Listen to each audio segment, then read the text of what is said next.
ಎಲ್ಲರಿಗೂ ನಮಸ್ಕಾರ. ನಾನು ನಿಮ್ಮ ನಟ ನಿರ್ದೇಶಕ ಯೂಟ್ಯೂಬರ್ ರಘುರಾಮ್ ಮಾತಾಡ್ತಾ ಇದ್ದೀನಿ.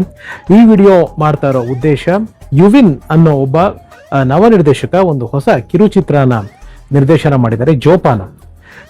ಇದನ್ನ ನಮ್ಮ ಭರತ್ ಅವರು, ಪ್ರವೀಣ್ ಅವರು ಛಾಯಾಗ್ರಹಣ ಮಾಡಿದರೆ, ಅಭಿಷೇಕ್ ಅವರು ಬ್ಯಾಕ್ಗ್ರೌಂಡ್ ಸ್ಕೋರ್ ಮಾಡಿದ್ದಾರೆ. ನಾನು ಕಳಿಸ್ಕೊಟ್ಟಿದ್ರು ಯುವಿನ್ ಅವರು ಇದ್ರ ಲಿಂಕ್ ನ ನೋಡಿದೆ. ನಿಜಕ್ಕೂ ಒಂದು ಒಳ್ಳೆ ಪ್ರಯತ್ನ. ಅಂದ್ರೆ ಎಷ್ಟು ಜೋಪಾನವಾಗಿರಬೇಕು, ಹೆಣ್ಮಕ್ಳು ಹೊಸಲಿಂದ ಆಚೆ ಕೆಲಸ ಮಾಡಕ್ ಹೋಗ್ಬೇಕಾದ್ರೆ ಎಷ್ಟು ಹುಷಾರಾಗಿರ್ಬೇಕು ಅನ್ನೋದನ್ನ ಬಹಳ ಒಂದು ಇಂಟ್ರೆಸ್ಟಿಂಗ್ ಆಗಿ ಎಂಟರ್ಟೈನ್ಮೆಂಟ್ ವೇನಲ್ಲಿ, ಕಮರ್ಷಿಯಲ್ ವೇನಲ್ಲಿ ಹೇಳಿದ್ದಾರೆ.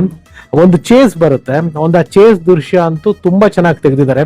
ಎಲ್ಲ ಉತ್ರಳ್ಳಿ ತುರಾ ಫಾರೆಸ್ಟ್ ಹತ್ರ ಎಲ್ಲ ತೆಗೆದಿರೋದಂತೆ ಒಳ್ಳೆ ಲೊಕೇಶನ್ಸ್, ತುಂಬಾ ಚೆನ್ನಾಗಿದೆ. ಸಮಯ ಆದಾಗ ದಯವಿಟ್ಟು ಇಂಥ ಕಿರುಚಿತ್ರಗಳನ್ನ ನೀವು ನೋಡಿದ್ರೆ ಇಂಥ ಒಂದು ಹೊಸ ತಂಡಕ್ಕೆ ಪ್ರೋತ್ಸಾಹ ಕೊಟ್ಟಾಗತ್ತೆ. ಇದು ನನ್ನ ಕಳಕಳಿಯ ಮನವಿ. ನಿಮ್ಗೆ ಬಿಡುವು ಸಿಕ್ಕಿದಾಗ ದಯಮಾಡಿ ಈ ಜೋಪಾನ ಅನ್ನೋ ಕಿರುಚಿತ್ರ ನೋಡಿ. ಜೋಪಾನ ನಿಮ್ಮ ಮನೆ ಮಕ್ಕಳಿಗೆ ಯಾವಾಗಲೂ ಒಳ್ಳೆಯದೇ ಅಂತ ಹೇಳ್ತಾ ಇದ್ದೀನಿ. Thank you so much. ನಮಸ್ಕಾರ.